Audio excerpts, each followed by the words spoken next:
Hey, what's going on, everybody? It is your boy DT of Entrance Lab Podcast. We are back with another episode tonight, and this week we are recapping the college football playoffs first rankings presented by ESPN. We also getting ready to talk to you about the trade deadline, who got better and who got worse.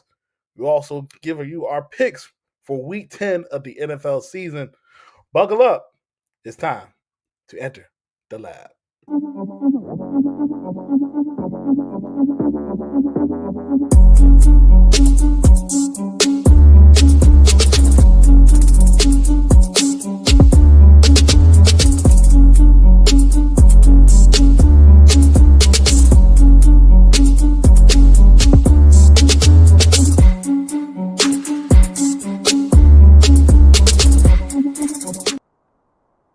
What's going on? What's going on, everybody? Another Thursday edition of Enters the Lab podcast presented by Red Zone DC Media. It's your boy TT. We got Lady E. CHenry.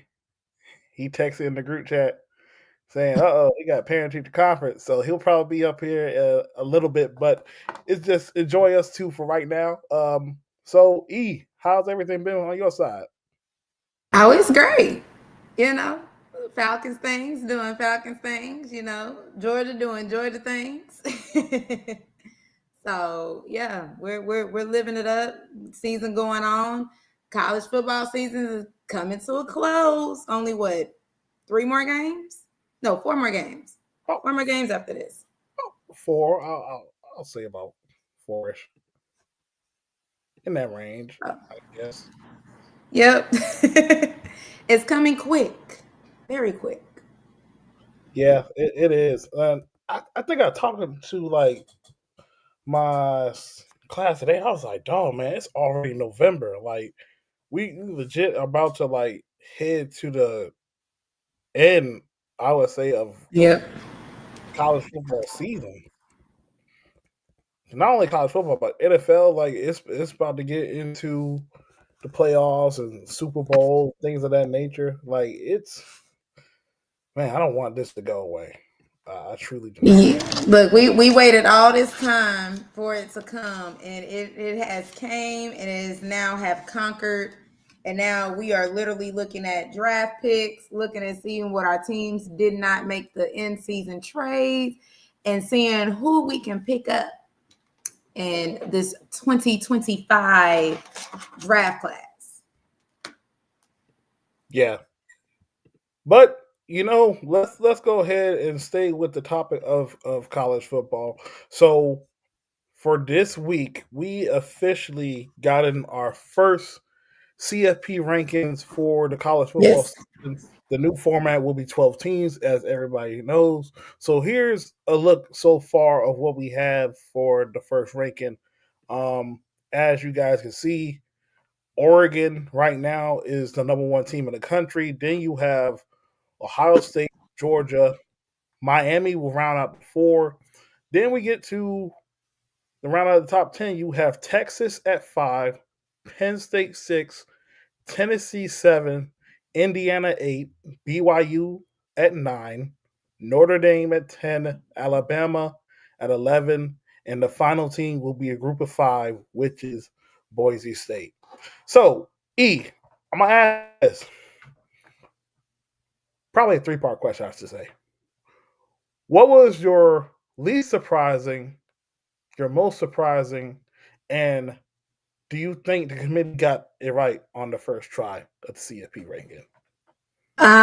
So I know some of the teams are kind of off because Georgia technically is number 2 if we play in the playoff bracket because of where we're the highest ranked for the SEC conference. So it's a little bit off with that. So the national ranking of them putting everything in the team, this is what we'll see. But as far as the playoff bracket, Ohio State is actually, I want to say, since they're not the top in their division, because that's Indiana, I want to say that they put them like around 5. They come Probably in 5. at exactly 5.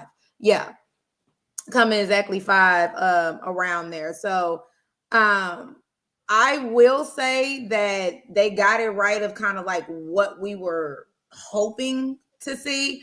The only thing that I do not like about it is like I said, with the rankings of how they're doing with the highest rated seed in each conference. That's two different rankings, to be honest with you. To be honest, and I'm just gonna make it clear as day. If you got Ohio State being number two, as we know before, they should go down as the number two team in the country on the playoff ranking. But because they're doing it based off the seeding of the conferences, it's a little bit confusing because you do have some teams are looking at it. I think Texas A&M will be the first team out.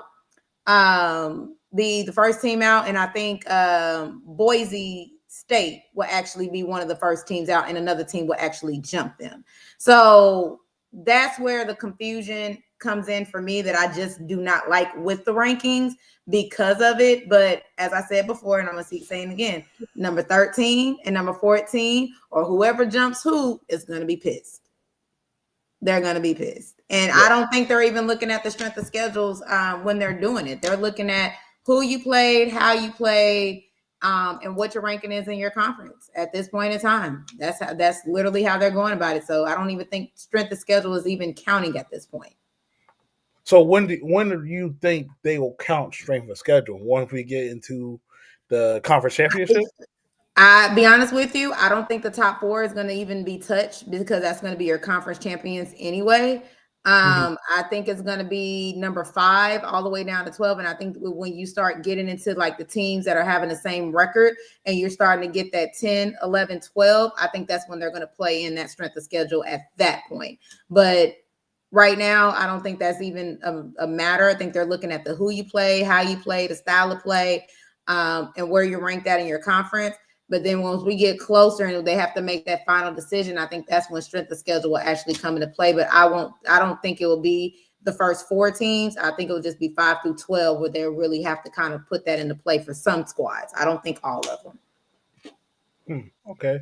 Well, I will say this. I do agree with, I don't like how on the national end, you have these certain teams ranked as if it was old. I think that's the thing that's kind of bothers me a bit. Yeah. Even though I didn't really watch the CFP rankings, I just got notifications from my phone. But the way I interpret how they did it, it almost as if like, okay, we're doing it as if it's still the 4-team playoff. We're still going by what these teams have done so far this college football season, and eventually what they're projecting them to do later on. Not actually now, because in my opinion, like, I'm going to be completely honest with you. Like, I think even though their strength of schedule is not the greatest, I think for what is going on in Indiana should be higher. And I think the love for certain teams, you eventually will not see that until we get to these harder matchups down the stretch in November. So I think they're not counting those games yet.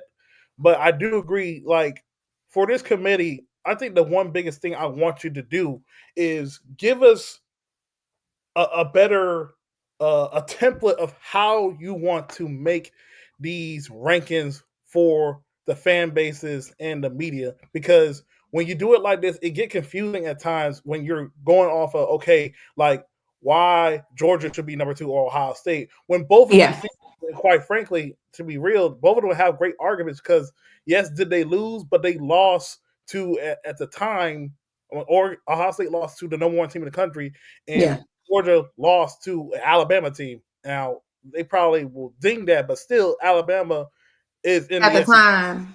Yeah, we were right there with them. Yeah. So I think that's where I want to ask a question. If I was part of the media, where is the clarity when you're making these templates and where you rank these teams? Because I feel like there's certain teams that are quite better than what you have at these certain spots, and even like now with a group of 5, like, I know a lot of people had questions about this. Like, honestly, like, I think at best, and to be honest with you, SMU actually jumps Boise. To be honest with you, in the playoff rankings, they will jump Boise with that. So that's why I said, like, the confusion of it is basically Boise and Texas A&M will be the ones that will be out, and SMU will actually be the one that be in at number 12. So that's why I said, like, if you look at the brackets, Indiana is actually in the top 4 where they'll get the bye week because they are the top in the Big Ten right now. But nationally ranked, they put Ohio State at number 2. So when you're looking at things like that, that's where the confusion is like, okay, why can't we see this the way that it's going to be on the bracket rather than seeding this the way that you will see this if we were doing a top 4? So that's my argument, because now it's like, well, you're basing it off of where they're at in their conferences, and then you're following them down the next best. But then nationally ranked, you're ranking them based off of who they played, how they played, the style of play, who they lost to at the time, whatever the formula is. But then this doesn't make it to where you got Boise State at number 12. Technically, they're in. But when you go to the bracket, hey, yeah, Boise and Texas A&M will be the ones that will be out, and we'll jump SMU because SMU actually, I guess, is the next best over Boise State. So that's where the confusion kind of comes in at. Yeah, and that's definitely what I was about to say, because quite frankly, if the season ended today, Ohio State would not be the second highest ranked Big Ten team. It would more than likely be Indiana, based on them being undefeated right now until them go down to the last couple of games. But also SMU, who is also having an incredible season in the ACC, they're 8-1 right now, and they are heading on course to be in Charlotte against Miami. So yes, that's the things that I'm looking at also too. But another point would be, like, you adding SMU, that would definitely leave a group of 5 out. Do you think there is a possibility that a group of 5 champion could be left out of the playoffs? At this point in time, the way that they have it, yes. Wow. Because the outlier that's going to mess it up is number 10, Notre Dame. They're with the conference, but then they're not with the conference, to be honest with you. Then so when you're looking at that and you're putting everything in there, somebody's going to get left out. That's why I said whoever is number 13 and 14, they're going to be pissed. They're literally going to be pissed. Whoever falls at number 13 and 14, they're going to be pissed. Because it's going to be a squad that's going to get jumped over somebody else. Yeah. So for those people who don't know, Notre Dame is independent, but they do, majority of their schedule is playing against the ACC and MAC, ACC, Big Ten, a couple teams like that. So they will probably be deemed that de facto group of 5 team, because they play so many out of conference games for them. Yep.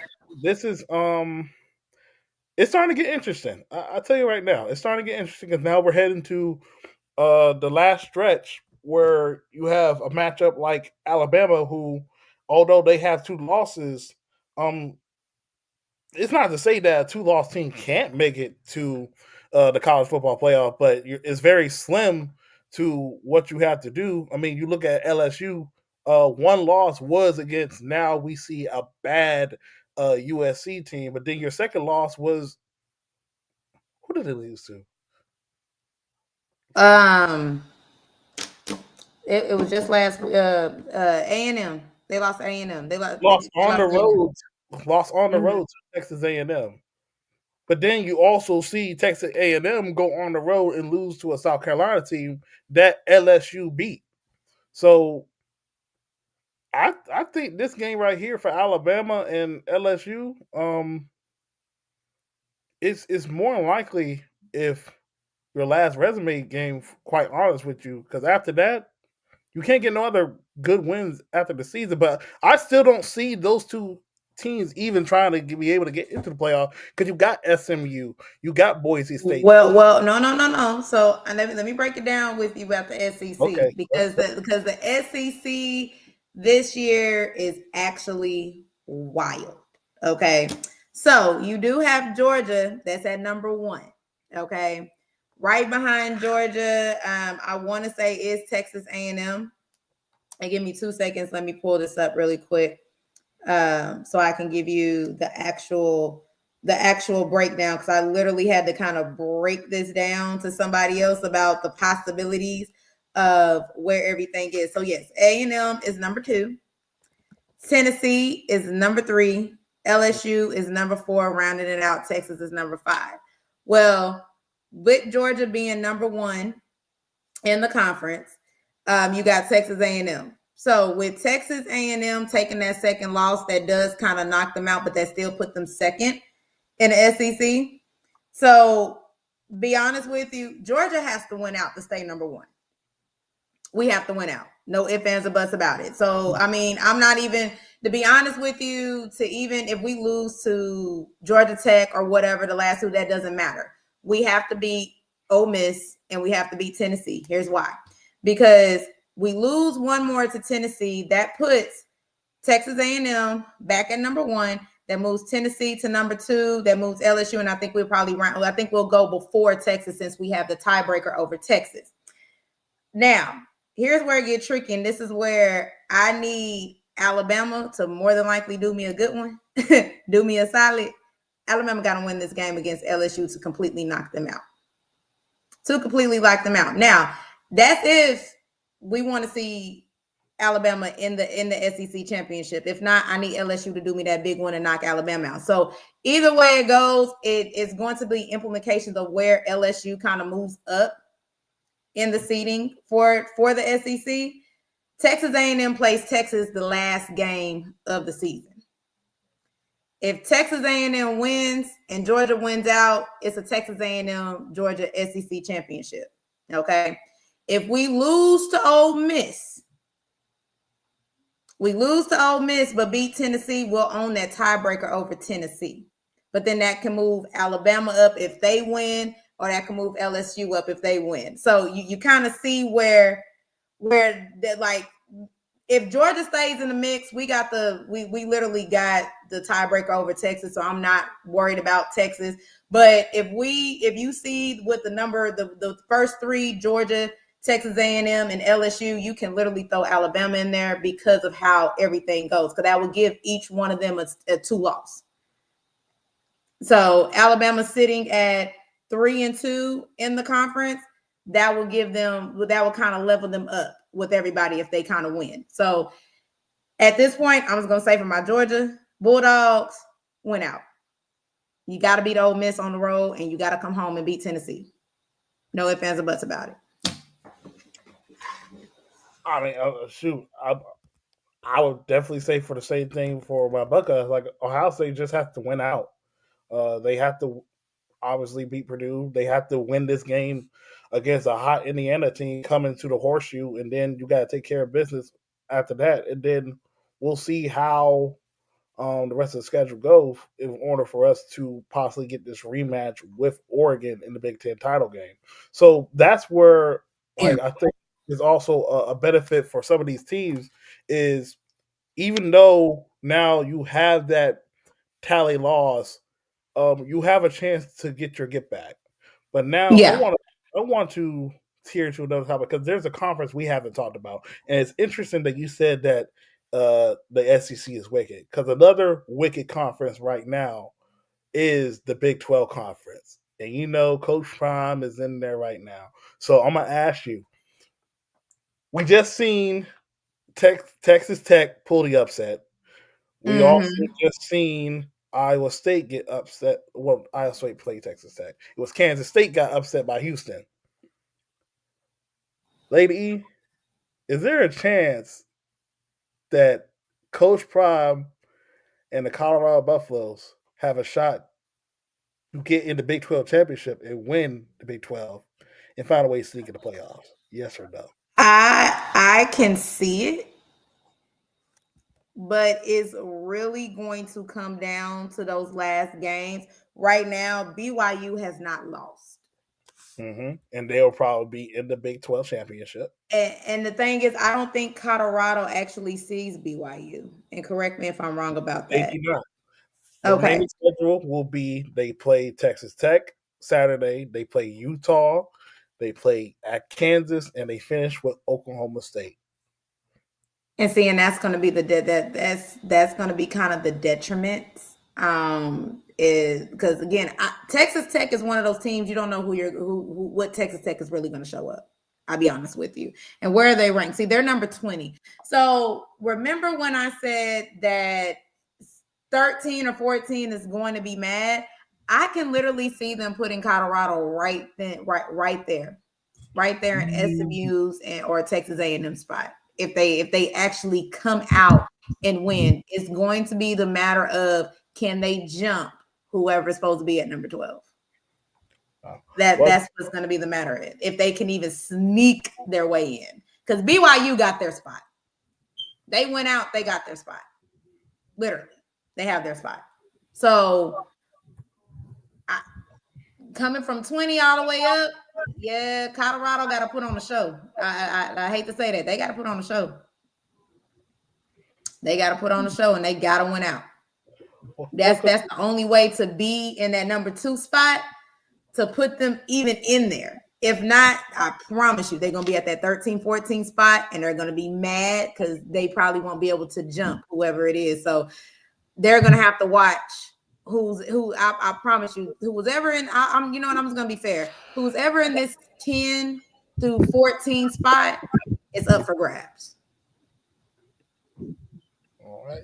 CHenry, welcome to the show. What's up, good people?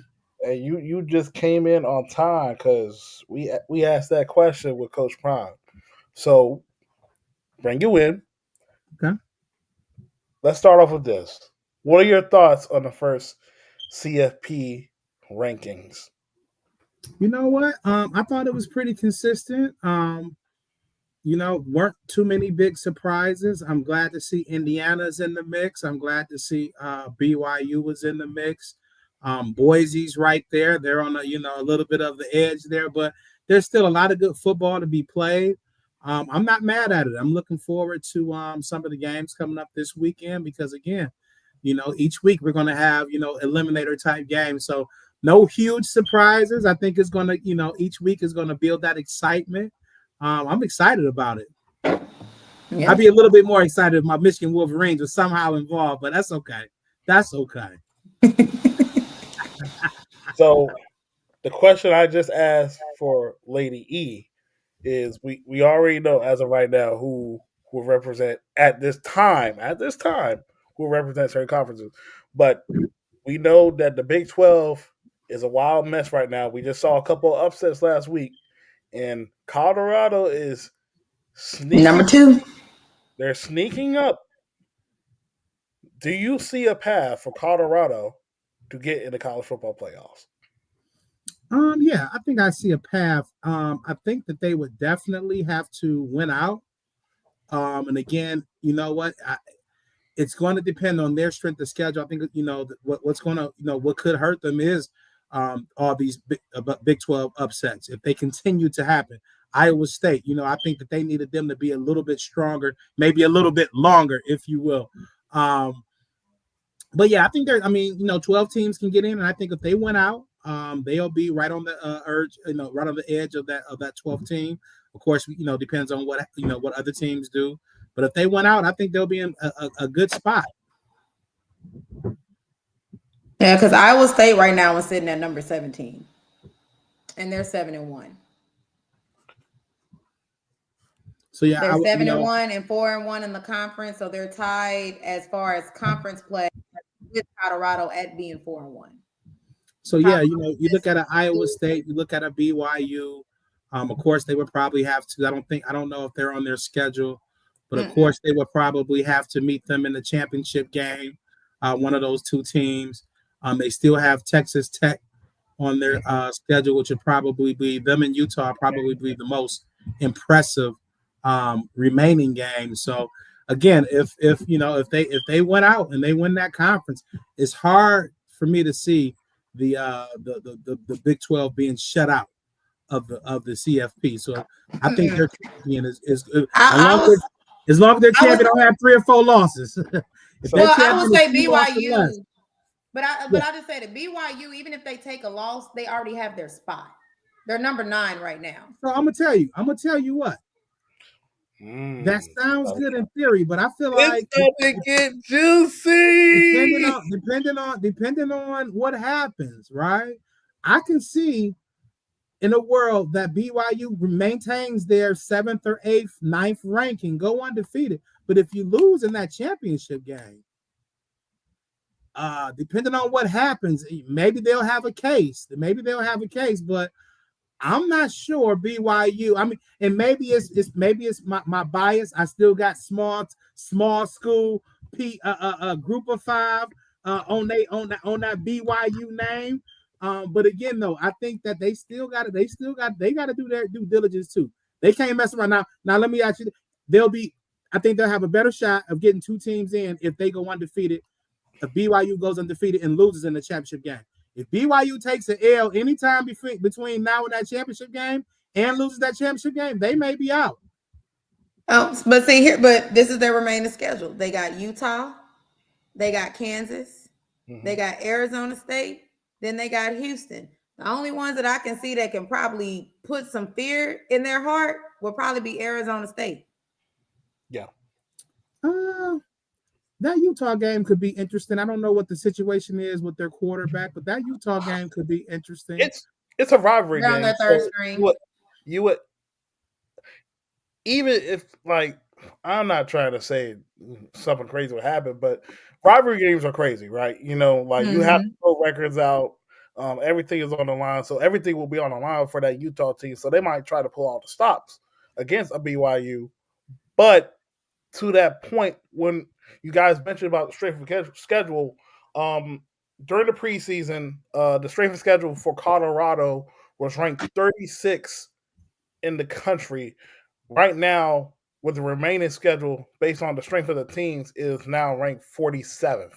So that is in the top 50 when it comes to strength of schedule. And see, and remember, and I know you weren't here before, CHenry, but I literally said when it comes down to ranking 5 through 12, I think that's when that strength of schedule is going to start playing a part in to actually put the right teams where they need to be and fill that bracket out. I think that's what it's going to do. And that's why I think that when you look at looking at, you know, you brought up Colorado and their strength of schedule. Why did their strength of schedule go down? Is it because of the standing or people's perception of their conference is a little bit weaker? When I'm looking at who BYU is beating them besides Kansas State is the only ranked team that they've beaten. They're just 13. Everybody else is kind of like, I don't know. You know what I mean? So now, but can we say that about the whole game? Now you got to win your game to BYU. Now you got to hope for Kansas State to keep going. You know what I'm saying? To keep doing what they do.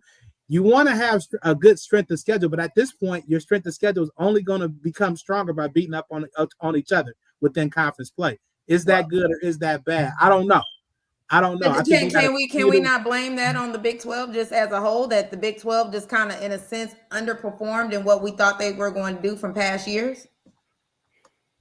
Did we think they were going to underperform? I don't think that they were going to underperform like this. They got a lot of second class citizens. So I would say yes. You take out Texas, you take out Oklahoma.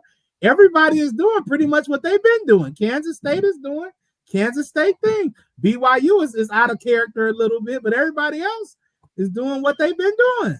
But see, let's point this out though. In the preseason, before the season even started, we did say this conference had a lot of mystery to it based on the new teams that were coming from the Pac-12 into the Big 12. A lot of us, even I will be real about myself, I thought Utah was probably going to be one of those teams that was going to be bringing their physicality, but a lot of injuries has happened, including at Cam Rising at quarterback and a lot of other things. And with Kansas State, that was a team, you know, I was very high on. They just lost a game to Houston. 2 losses. I thought Houston was going to come in and probably do something, you know what I'm saying? Kind of build off of that, you know? So Houston, TCU, Baylor, the normal, you know, the usual Kansas. suspects. I thought kind of suspect. That's, I mean, you know, I don't know. But to your original question, I think Colorado can make it. I think BYU can make it. Iowa State probably has an outside shot. I think all those teams probably need to win out. Maybe BYU can withstand maybe one more loss, but that's about it. And I mean, a lot of games to be played, and a lot of teams already with 2 and 3 losses in this conference. I don't know. I mean, BYU is already undefeated. If they get one loss, I don't see that knocking them completely out. I really don't. So I think that this is where it's going to be interesting. Well, I don't know. Do you put in a 1-loss BYU over a 2-loss Alabama or a 2-loss Georgia? But see, here's the thing: if Alabama takes another loss to LSU this weekend, they're 6-3. They're automatically out. But I'm saying though, this I'm talking about this. Let's fast forward to the end of the year. Just say all the big dogs do what they're supposed to do, and then BYU got that game in the championship game, and they lose. The reason why I said BYU is not going to get knocked out, because if they're going to stick to the rankings, kind of how they have the playoff rankings, again, Georgia's technically number 2 in the playoff brackets because we're number 1 in the SEC. But in the regular rankings, we're number 3. They have BYU at number 9, but because BYU technically is number 1 in the Big 12, you can't exclude them. So if they stay number 1 in the Big 12, where will they fall? That's where. You keep overlooking my scenario of them losing in the championship game. They won't be number. They won't be number 1 in the. Yeah, but they just won't be number 4. They'll still, because if they lose in a championship game, who's going to jump them? Colorado? Whoever the champion. I mean, I don't know who's going to jump them in ranking. That's for when we get to that point in time. Yeah, but we're going to talk about it. But I think if they don't win, you're only guaranteed a spot for winning your conference. You don't win your conference.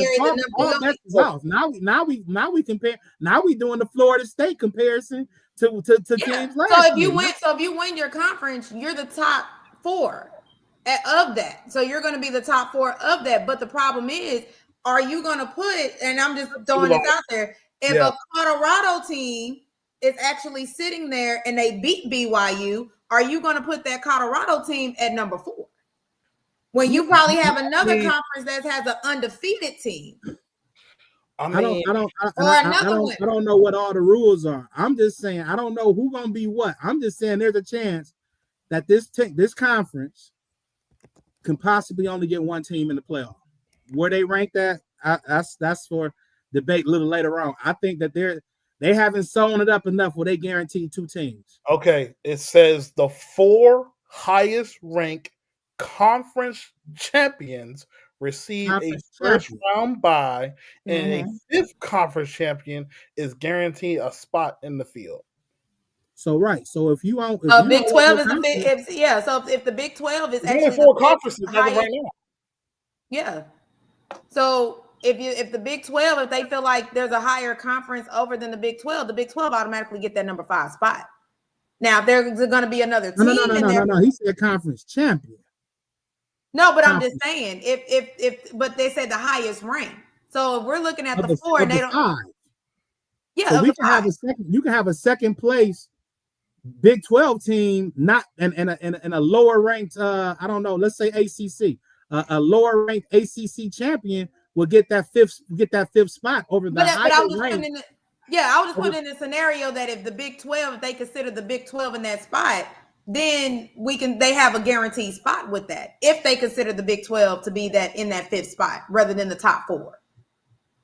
Because if you look at it right now, SEC has number 2 with Georgia being number 2. I'm interpreting it as the 5 top seeds will be conference champions, the 5 conference champions. You got the four, whoever's the top 4 that's ranked get the top 4 spots and a bye.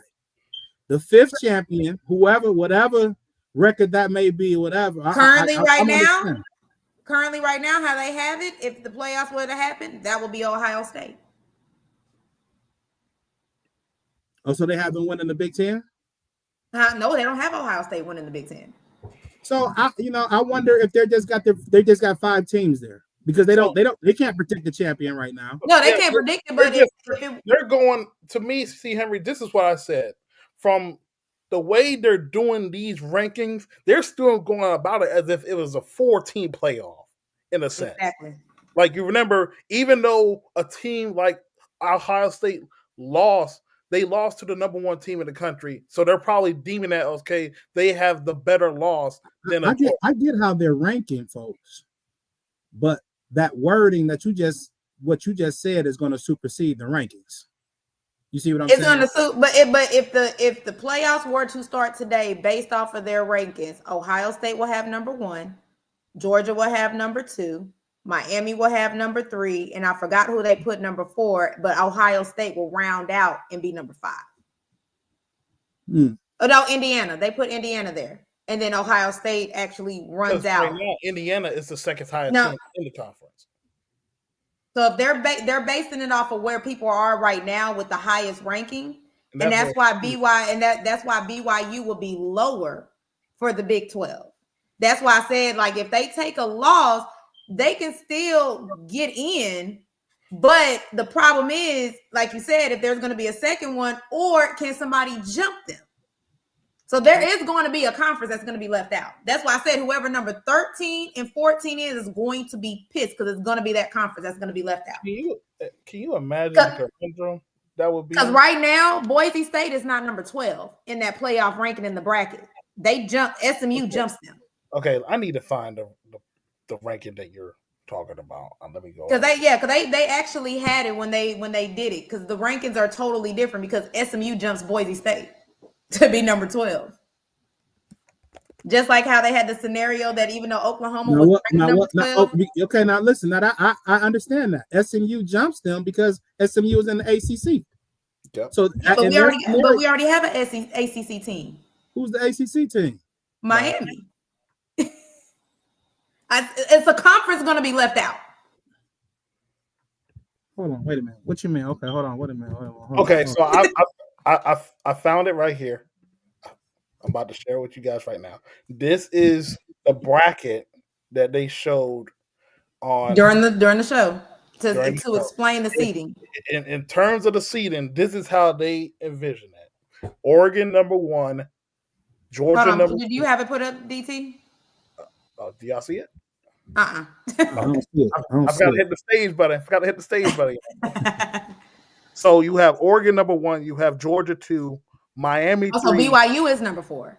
BYU would be 4 because the 4 highest ranked conference. There's only 4 conferences. Yeah, that makes sense.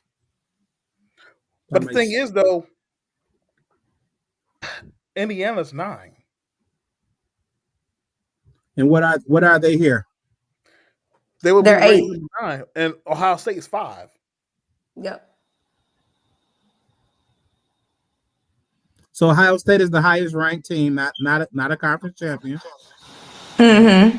So they got 5.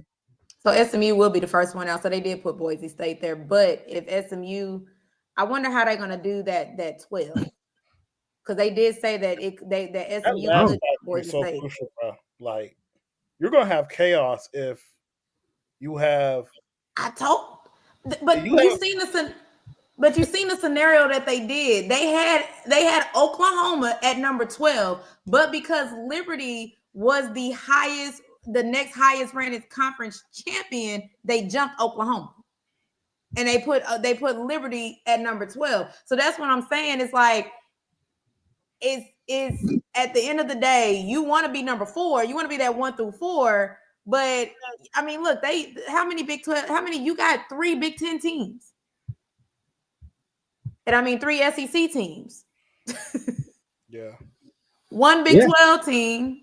You have an independent team in Notre Dame. And then I forgot what conference Boise State is in, but it's one of the other 5 conferences. Group of 5? Yeah, the group of 5. So that's the representative for the group of 5.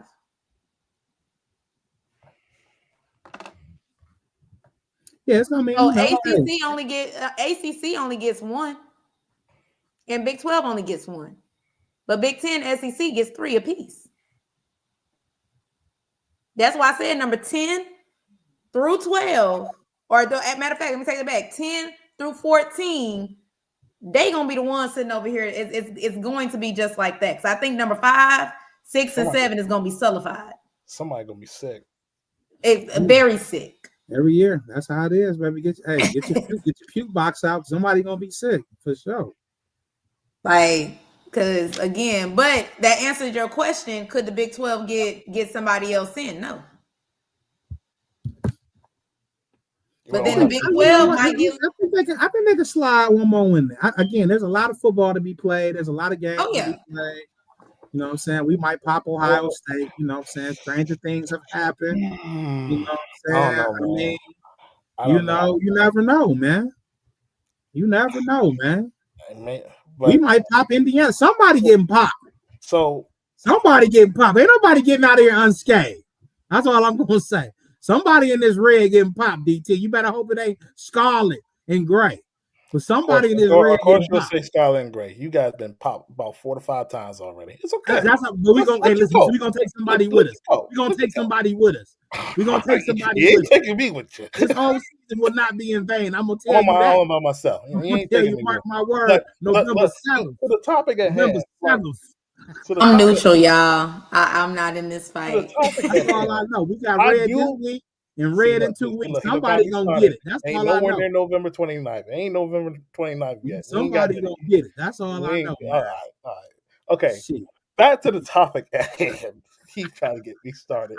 I have a hard time with BYU though, because let's say BYU loses in the Big 12 championship game. Mm-hmm. Now, there's going to be a lot of factors. Yes, they did go undefeated, but they lose to a 2-loss Colorado team. Colorado finds a way to get in the playoff. And you better hope it's a 2-loss Colorado team. If it's one of them 3-loss teams, then everybody might not be. It might be messed up for everybody. So you're going to pit BYU probably against a team like maybe, let's say, a 2-loss SEC team, or a Notre Dame team, or like those teams in that category. Because down that stretch from like he said, from I'll even go maybe even 9, like 9 to 12. That's where you're going to be like, okay, would I take a BYU over these teams? Do they have the criteria to beat these teams right here? I know we're talking about the field and stuff, but resume wise, like, it was an underdeveloping conference in terms of the Big 12, man.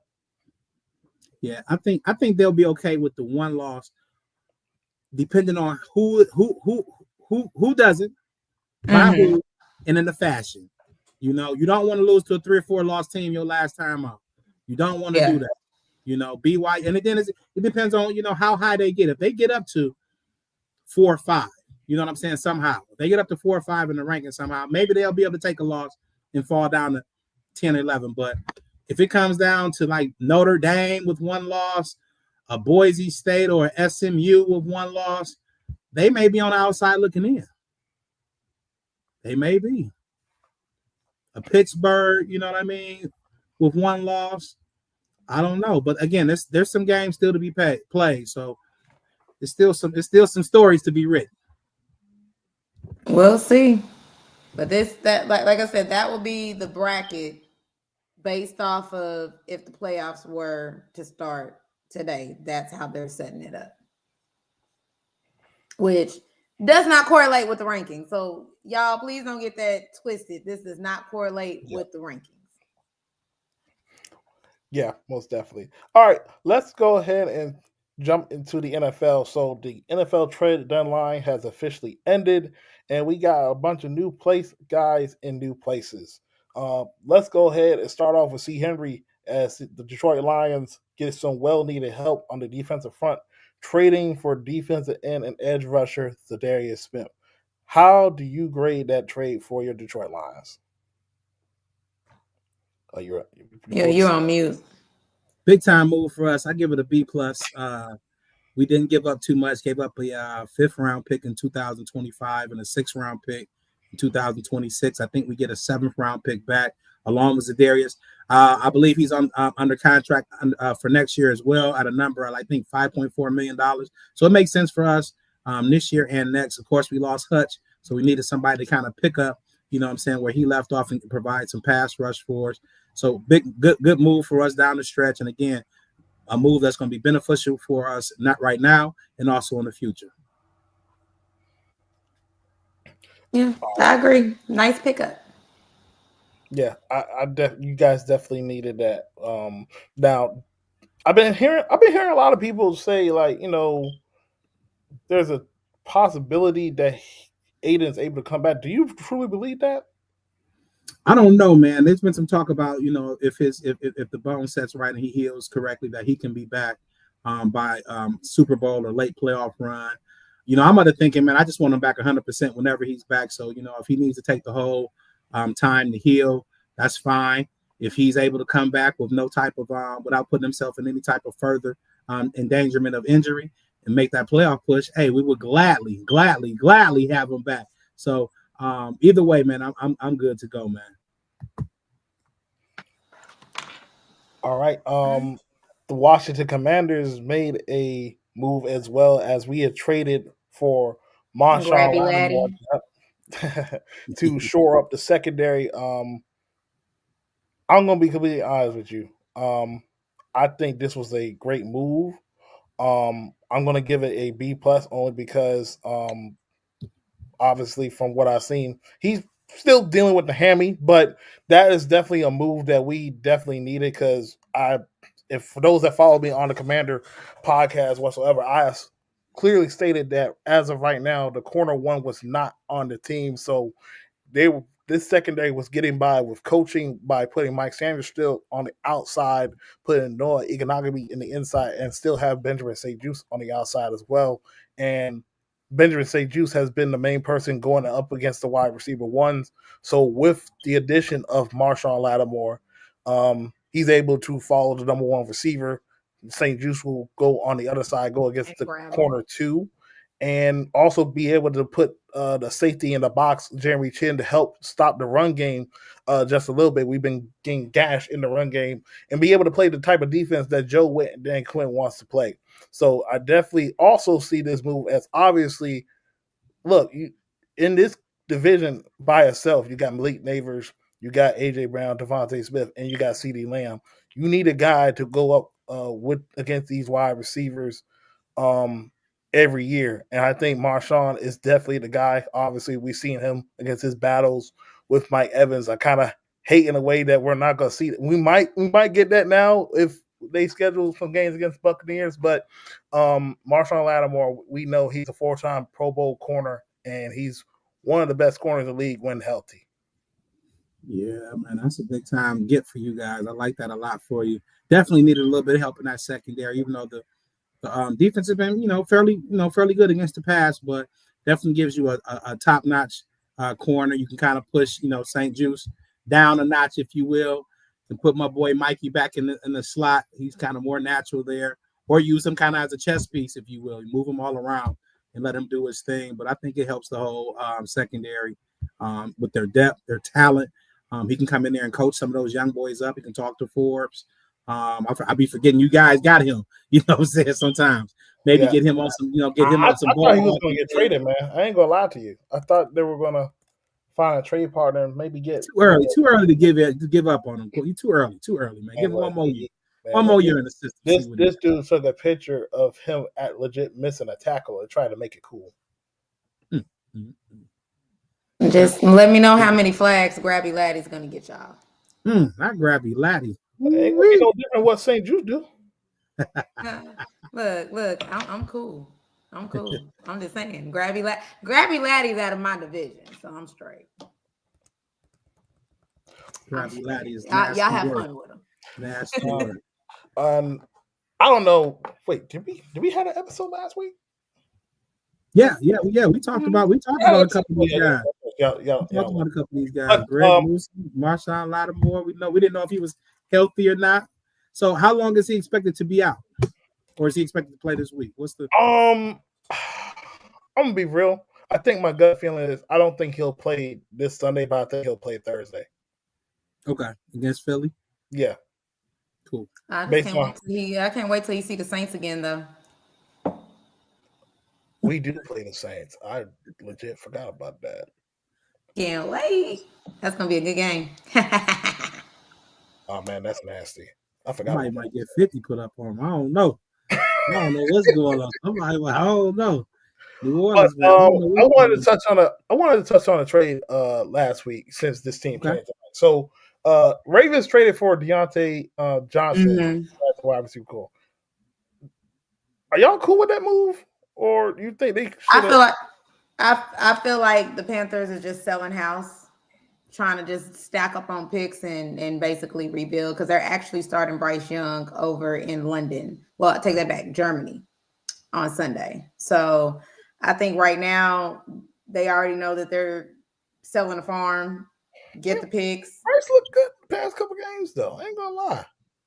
I mean, hey, like I I, you know, said, I think they're just kind of riding the wave at this I point. don't know what Carolina doing because they gave Chuba what 35 million today. And they Mm-hmm. drafted Reps. They drafted a running back in the second round and gave Chuba 35 million. I don't know, man, but in terms of that move, I think Deontay's a quality wide receiver, but there's something about him that just, I think he's a great player, but for him to be passed around like this so quickly, I think it's a Somebody said it. 17 in Somebody 1 said it year. was probably locker room issues. That's the Yeah, rumor that's rolling around. I think he's a great talent. I think you talk about Lamar. If you're a supporter of him like I am, I've been saying for years he needs, a top notch talent. I don't know if he's a top notch talent. I think with him and Zay, he's got two top notch wide receiver two candidates, if you will. I don't know if two wide receiver twos make a solid wide receiver one. I don't know, but we're gonna see what he can do. If they both wide receiver too, what in the world is Rashad Bateman? A wide receiver. He below wide receiver too. I mean, that's just. What is it? What is his numbers? What does his numbers dictate that he is? I don't know. I didn't make the rankings. I didn't put him in line. The numbers is gonna put you right where you need to be. And them numbers seem like wide receiver 6 is what it looked like. But Oh, no, wow. that is Oh nasty. wow. That means practice squad. no, he's a good player. He just been hurt. But yeah, I mean, I'm eager to see what Lamar does. He's having a great year with Zay and with the other pieces that he has. Is So Dante Johnson playing tonight? Yeah, he's gonna play tonight. I don't think he had. I think he ran some routes last week, but I don't think he had any targets. So maybe he'll have a little bit more run this week. But I ain't gonna lie, I'm kind of skeptical. I got Zay on a couple fantasy teams, and Zay was doing all right. He took mental reps Sunday. He took mental reps Sunday. That's what he did. He was running cardio, but he took some. He was just getting cardio. Yeah. He's trying to get acclimated. He trying to say, "Oh, I gotta run this route like this." Okay, this is what Lamar wanted. Gotcha. Okay, wow. Get acclimated. Wow. All right, and Ravens also traded for Tre'Davious White. Definitely been some injuries and some inconsistent play in the Ravens secondary, but I don't see this as like the biggest move. I just see it as like them getting a vet that can help depth quality wise if somebody's out, like a Marlon Humphrey. He's been dinged up a little bit. Wiggins been dinged up as well. So somebody, if somebody is playing a little bit injured, they can have a guy that understands rotational piece to come in.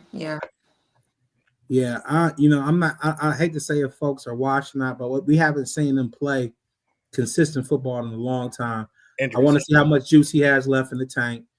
They have been getting kind of eaten up, Nate Wiggins and Marlon Humphrey over there, but maybe he can, what I'm saying, impart some of that knowledge to some of the young corners that they have in that room, and he does have, some good plays left. I don't know though. We'll see. I mean, the thing about it is Baltimore has to do something over there to keep up. I mean, right now we know the AFC North is kind of a little shaky, but that loss to the Browns, I don't know, was it last week? It was the week before. Prior. It was a week prior. Yeah, that loss to the Browns kind of shook me a little bit with them. I wonder, do they play down to their opponents because they got some bad losses. You see, they got lost to the Raiders. They lost to the Raiders and they lost to the Browns. I mean, yeah, I wouldn't have expected those, but long season, we'll see. I think for me, and Jameis led Browns. I hope nobody tried to kill me up here, but I just wanted to keep it real. Like when you have somebody that's in. I'm not all this is on him, but we know how this business is. when you have somebody that's in the MVP running, especially Lamar Jackson, I think you see games like this and it kind of dings you a bit because the Ravens are a better team than the Raiders. Mm-hmm. Look at the Raiders now. The Raiders are a better team than the Cleveland Browns, but they wasn't the better team the Sunday that they played them. Mm-hmm. And you question like is it offense? Is it the defensive regression with Mike McDonald heading to Seattle, or is it John Harbaugh? He's been there for a mighty long time. We know a lot of Raven fans have been chirping at a bit, find some shape or form to get him out of Charm City. So Yeah. I think it's a combination of things. I think that that window of Lamar as a rookie quarterback playing on that rookie contract closed, and now they have to pay for players. They have to pay him. They traditionally draft fairly well, so eventually they have to pay guys. And now we've seen some of their nucleus of players, leave. We saw your Matt Judon. He was in Baltimore. Now he's in Atlanta. They haven't been able to really keep some of these key pieces on their teams. They replaced like 2 or 3 offensive linemen. That hasn't really affected the offense, but overall, them being able to accumulate talent, especially on that defensive side of the ball, they weren't able to keep Roquan Smith, the linebacker. So now we're seeing the economics kind of take place, and they aren't able to field that top-notch defense right now. Yeah. I definitely agree with that. I mean, I feel like sometimes it does feel like they're playing down to their opponent a little bit. But again, as we can notice that there's some injuries on the defense. I don't feel like the defense is as strong as the defense was last season compared to this season. And then even just kind of just looking at it, again, like you said, Lamar is the top candidate for the MVP currently, but I'm not seeing it. And don't get me wrong, I love Todd Monken. Again, I feel like he's getting creative and trying to do things, but again, it's up to the players to make the execution. So, like I said, with the addition of Dante Johnson, hopefully that gives Lamar another target outside of Mark Andrews that he feels comfortable with, and Zay, and kind of just really see. And then if we see the same outcome that we have been seeing for the past couple of seasons, I think we might need to talk about Mr. Harbaugh. Just saying. Uh-oh. Yeah. And to wrap up the trade so we can go ahead and get to our picks because the games look like about to start. Pittsburgh trades for Mike Williams, and they also trade for former Redskin Preston Smith. What do you like about those moves for Pittsburgh? Those are some good pickups for Pittsburgh. I think Pittsburgh is trying to stay abreast in the AFC North and try to make it a little bit more competitive for the Baltimore Ravens. So I do feel like those pickups were very good pickups for them. Just to kind of stay on top of what they need to stay on top of with those key pieces. I mean, Russell Wilson is playing well. With that, wide receivers are getting the ball. Shout out to George Pickens. So yeah, I feel like those are just some all around well-rounded to keep them in that playoff contention, especially in that race for the AFC North. Yeah, I gotta give some kudos to their GM. Done a decent job with the draft the last couple of years, and he made some what I call dollar store moves, and they've been really quality moves. He picked up Mike Williams for little to nothing to add to that wide receiver room. You need a big physical wide receiver over there to put outside of Pickens. They were able to get Russell Wilson for the low, contract wise and trade wise, and he's basically given them a quality quarterback starter on that team. So to me, they've done some moves that really have been kind of below the radar, but have been big moves and paid big dividends for them. And I think that Preston Smith, when you look at the pass rushing, they already have Highsmith, they already have TJ Watt, the Herbert kid they drafted from Wisconsin a year or two ago. I don't know if he's banged up or not. So they bring Preston in basically to be a fourth pass rusher. He's the guy who's going to provide some depth and keep those guys fresh in games going down the stretch for the playoff run. So I think that's a good move. And again, Mike Williams, a big physical receiver, a red zone target, if you will, a big play target, a guy has a huge catch radius. You know that Russ is pretty accurate for the most part, but he loves to throw those 50-50 balls. And you get Mike Williams out there on the field. He's another guy who can be a big weapon for you. So yeah, I like those moves from Pittsburgh. Those are some nice, subtle moves that Mike Tomlin continues to make to keep that team relevant and winning. yeah, exactly. They gotta do something right now. You got the Browns and the Bengals kind of down, so might as well make moves to keep your team in it. So we'll see. We'll see. The AFC North is kind of but you got the top two teams in the Ravens and the in Pittsburgh right now. Yeah, definitely agree. With that being said, let's go ahead and get to the Week 10 picks Yeah. of this season. Let's go. All right. Got the game tonight. We have the Cincinnati Bengals in a must-win situation against the Baltimore Ravens. Baltimore Ravens are sporting out some new gear tonight, so that's gonna be interesting. Who do we got tonight? Lady E, go on ahead, because I'm trying to catch you, so I might flip on this. I got something to say. I told my students depending on where you go with this. Where you going? Oh wow. Again, this is a must-win game. Baltimore is playing at home. I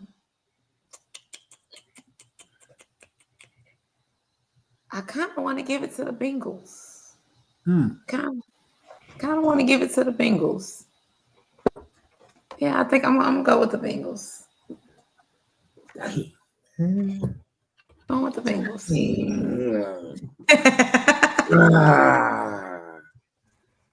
I don't know. You know what? I feel like the Bengals really need to win this game.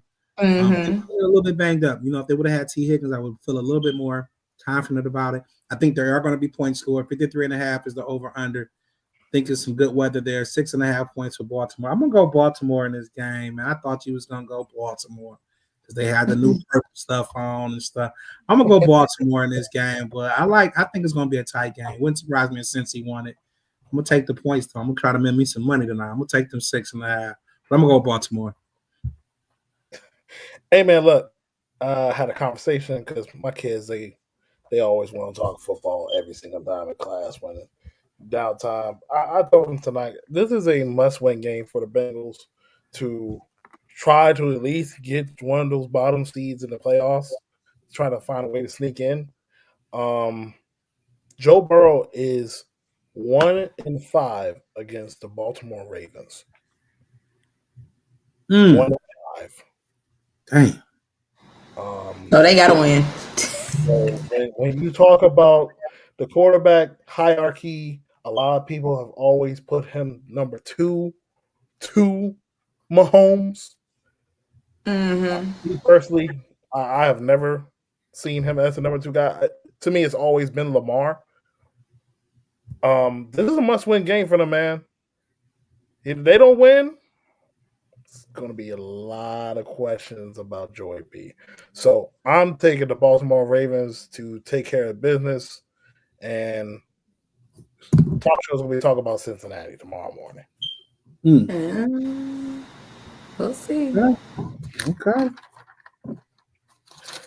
All right. Next game, we're going to be in Germany at 9:30. We have the New York Giants taking on the Carolina Panthers. Sprechen Sie Deutsch. Sprechen Sie Deutsch. That German? Guten Tag. Yes. Guten Tag. Yes, because it's in that way. Yeah, that's it. Because it's Guten Morgen. So yes, we have it in the Morgen. Let's see here. You know what? I feel like that pass rush is going to be a little bit too much for Bryce Young, to be honest with you. I still don't trust the Panthers O-line, and I don't know who he's throwing to. So I'm going Giants. Yeah, I'm with you. I'm gonna go Danny Pennies and Malik Neighbors do just enough to get past Chuba. And wait, what did you call him? Danny Pennies. Ain't down no more. Danny Pennies. On my defense. Danny Pennies.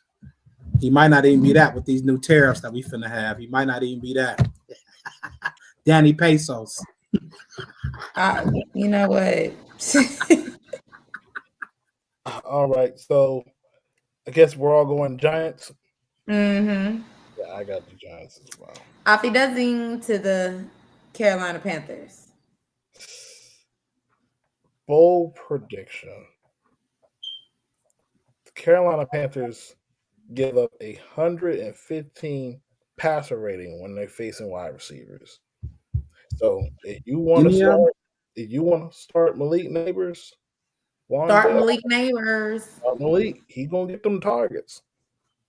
Thanks. So I'm taking the Giants. All right, next game we have the New England Patriots taking on the Chicago Bears. Patriots let me down last week. Yeah, they did. But I like what I've seen from Drake, man, so far. No, I do, but they just let me down last week. This game is kind of a little bit of a tough game because the Patriots defense, in my opinion, has been kind of up and down. Chicago Bears defense been the same way, but they've been coming through a lot of times. Yeah. In clutch situations. I'm still not going to trust Caleb Williams just yet. Drake May has shown me some things that I'm very impressed, especially coming through to send that game into overtime against the Titans last week. Love that. So I'm going to go with the Patriots one more time. They let me down. I'm done picking them for the rest of the year. Yeah, this is a tough game for me because I kind of feel like Chicago is going through a little bit of a fall off, but I don't want to be making a pick with based off pure hate. 38.5 point. Chicago's at home. I mean, the DJ Moore walking off the field during the play. Caleb looking crappy. Drake May is looking decent. I think this may be a big Hunter Henry game. Ramondre Stevenson game. I think the fall off continues, man. Shout out to J. Cole, man. I'm going with New England. Who has looked better, Drake May or Caleb Williams? For the little bitty games that we've seen with Drake May, I'm gonna go lean towards that. Caleb's still showing me that he's trying to play USC style football. I'm gonna shoot. I think Drake May as well. And I'm gonna shoot Caleb some bail because I think what's really the big difference between him and a lot of these other quarterbacks is the offensive line. He's running for. It seems like he's running for his life as soon as the ball is. As soon as he gets to the height of his drop, he's running for his life. And I don't think that Bo Nix is not having to deal with that. Jaden Daniels is not having to deal with that.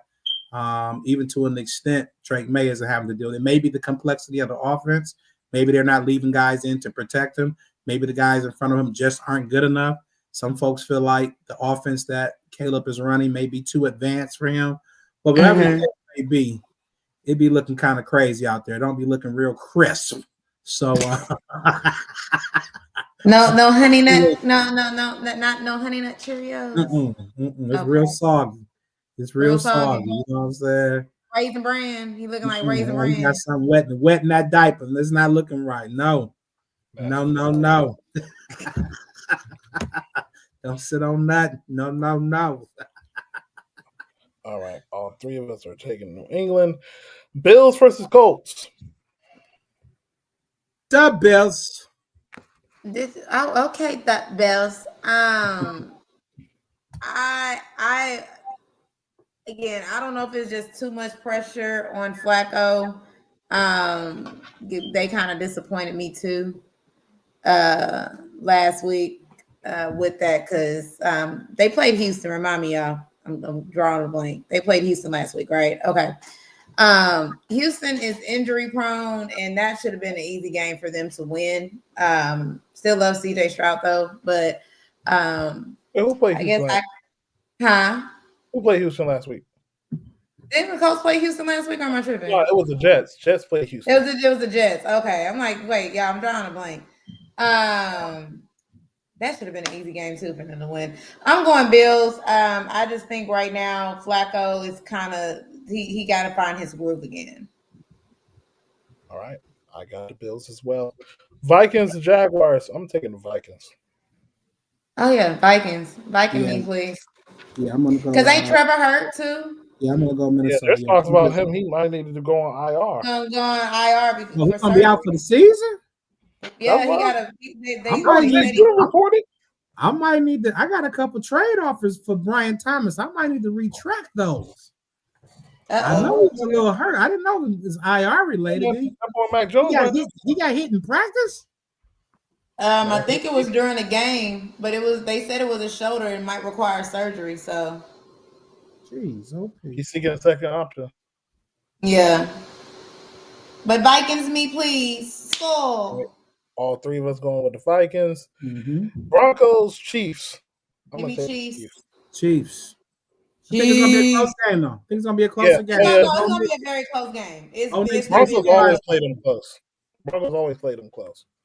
Yeah, and on top of that, like I said, I like the addition of D-Hop with them and Patrick Mahomes. So yeah, give me Chiefs. Got you. 49ers versus Buccaneers. CFC comes back first time this season. I'm very skeptical about that with an Achilles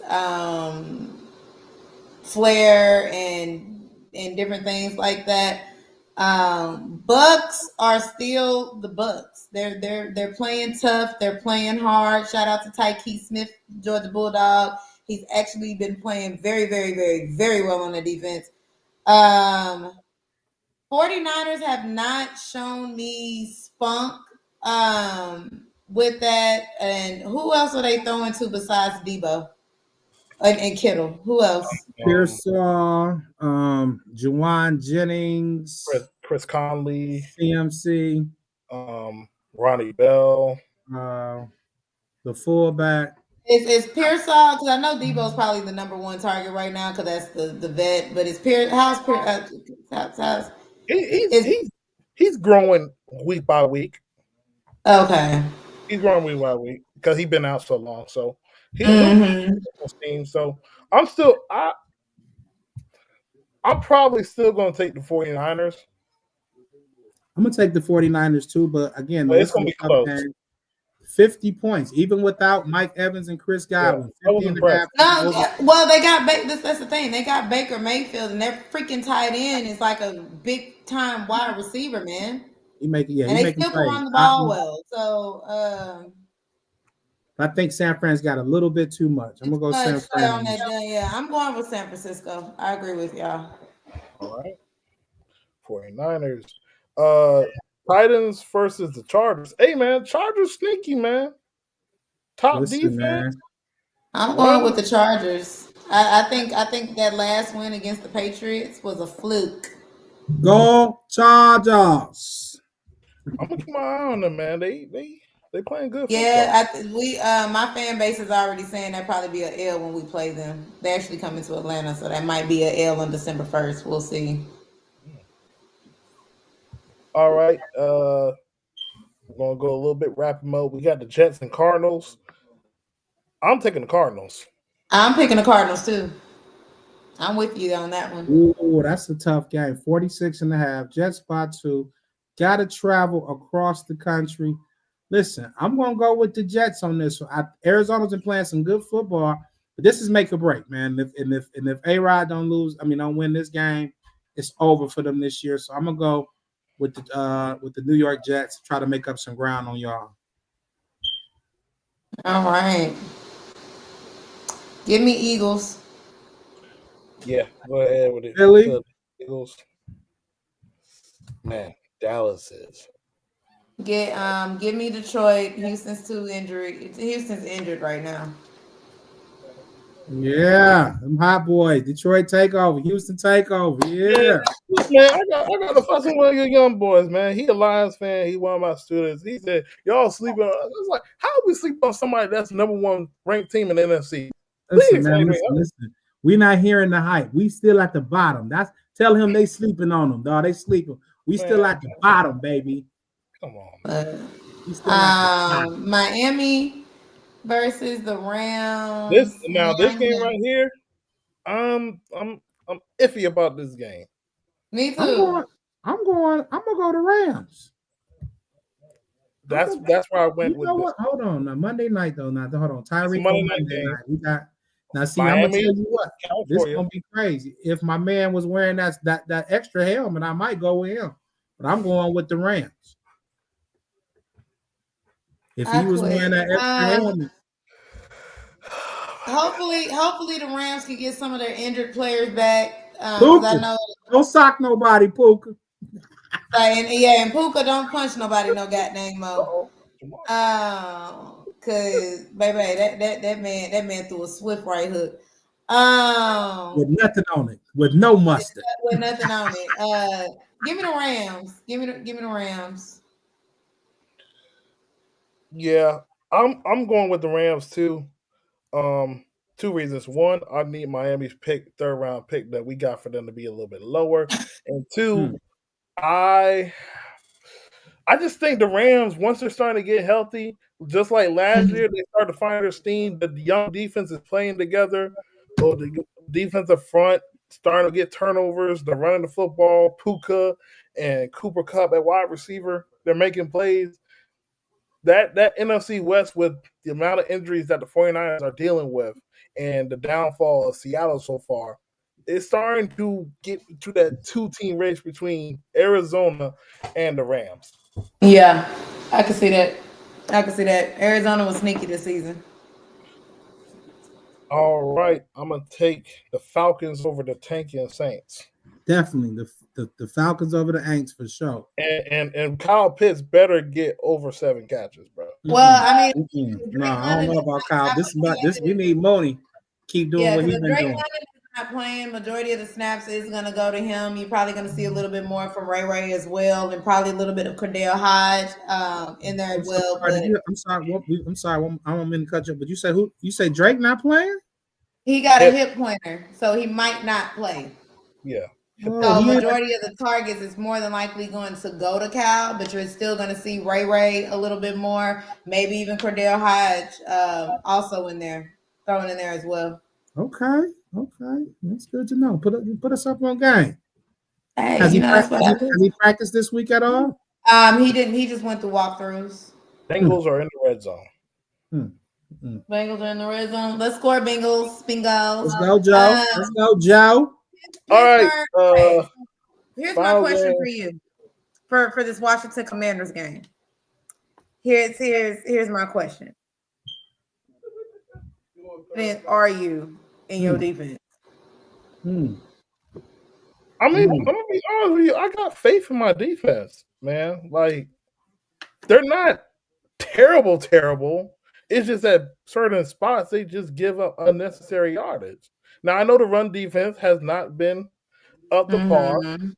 Especially this is the Arthur Smith led team. He likes to run the ball, and Najee is looking very good. So Najee's looking good. So for this game, I think the Steelers, they're going to get their points and stuff, but it's more about, can the Commanders hold up in the red zone? I think there's going to be a lot of bend and no break, and then at times Joe Witt will push some aggressiveness, because the one thing about Russell is when it comes to his play, he doesn't really throw over the middle of the field at times. And then when he doesn't, when a guy is there, that's when the hesitancy comes. So trying to protect the middle of the field against guys like Frymouth and Darnell Washington, throw some coverages at him, get some pressure, and actually get into the quarterback. We usually play, I hate to do this, but we usually play good against Russell Wilson.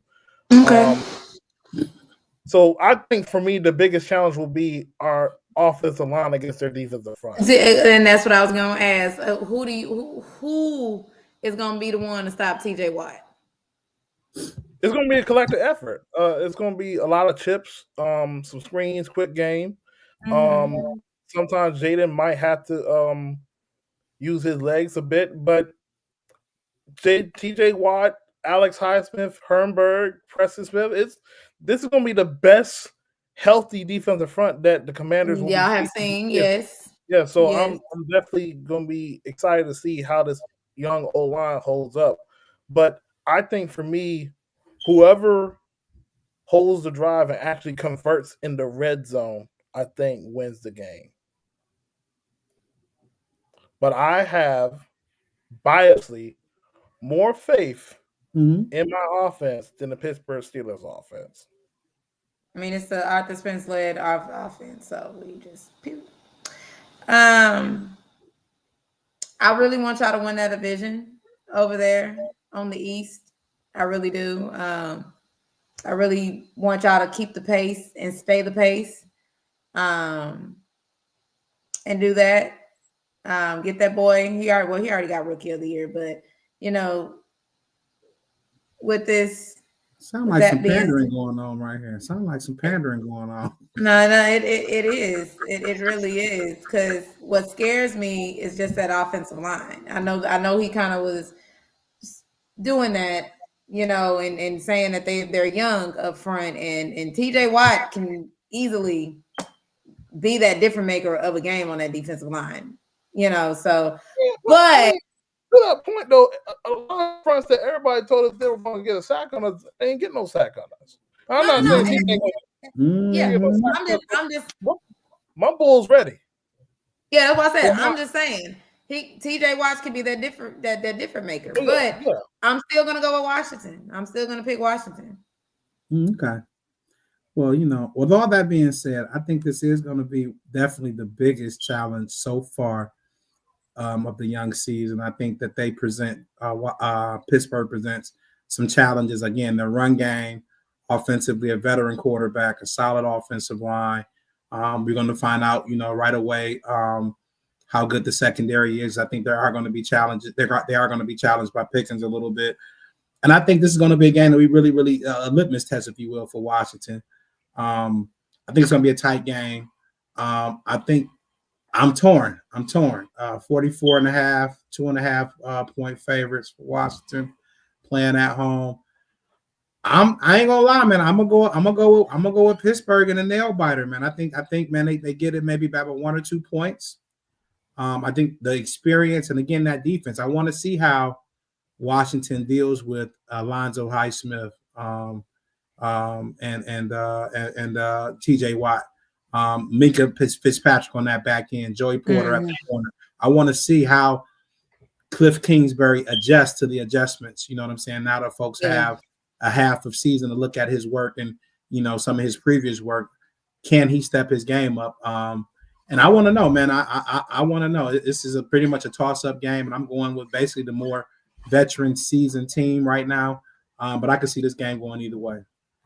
Okay.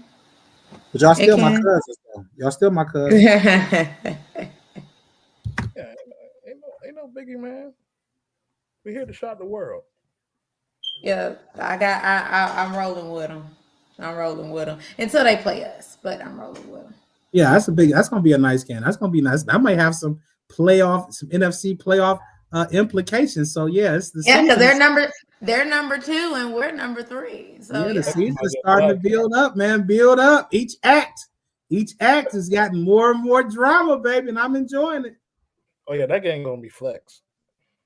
Oh, it's automatically gonna be flex. Yeah. For sure, it's gonna be flex. Oh yeah. Can't wait. All right. That's all we got for y'all tonight, man. I know y'all definitely tune off of us because the Baltimore Ravens game and it's 4th and goal with the Bengals at the 1-yard line against the Ravens. So we're going to go ahead and watch this matchup, and we'll probably drop some analysis tweet-wise for y'all. But that's all we got for y'all tonight, man. This is Interesting Lab Podcast, President Red Zone DC Media. It's your boy DT, Lady E, OGC Henry. We'll see you guys next time.